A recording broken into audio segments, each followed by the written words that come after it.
Hey everyone, welcome back to our channel. Today we have an unbelievable rescue story that left us shocked, emotional, and determined to save a life.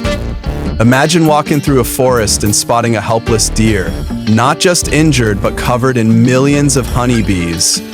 This poor creature was suffering, unable to move, and desperately waiting for help. Without wasting a second, we jumped into action. Stay with us till the end because this story has a heartwarming ending you won't want to miss. As we were on our usual wildlife monitoring routine, we noticed something unusual near a tree. At first it looked like a pile of leaves, but as we got closer, we realized it was a deer completely covered in honeybees. The poor animal was struggling to move, its body weighed down by the sheer number of bees. It was clear that if we didn't act fast, things could take a tragic turn. We quickly assessed the situation. Why were there so many bees on this deer? It seemed like it had accidentally disturbed a hive, and the swarm had attacked, leaving it covered in thousands, maybe millions of bees. But the real concern was its health. It was barely breathing, and we suspected it had suffered multiple stings and possibly an injury that prevented it from escaping. We knew we had to act fast but carefully. Any sudden movement could agitate the bees further, putting both the deer and us in danger. So we came up with a plan.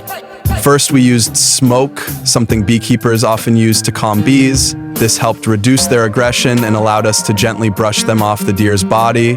As the bees started dispersing, we noticed something alarming. The deer had an injury on its leg. It seemed like it had fallen or been attacked before encountering the bees. This explained why it couldn't escape.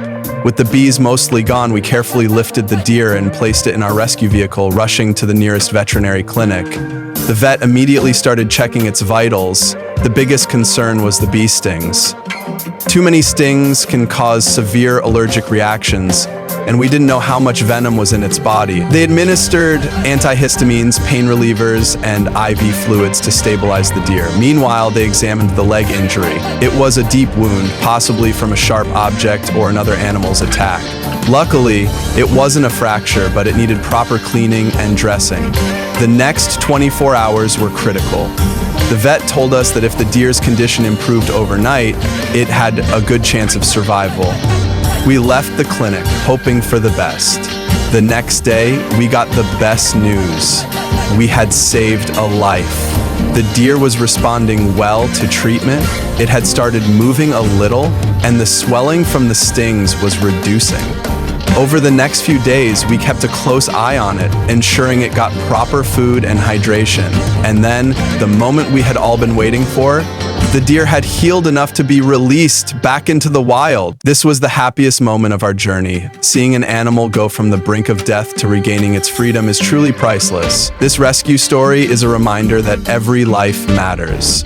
Whether it's a stray dog, a trapped bird, or a wild animal in distress, our small actions can make a big difference. If you ever come across an animal in need, don't ignore it. Take action, call a rescue team, or do whatever you can to help. Let's make the world a kinder place, one rescue at a time. Thank you for watching. If you believe in our mission, don't forget to like, share, and subscribe. Your support helps us continue saving lives. See you in the next Rescue S.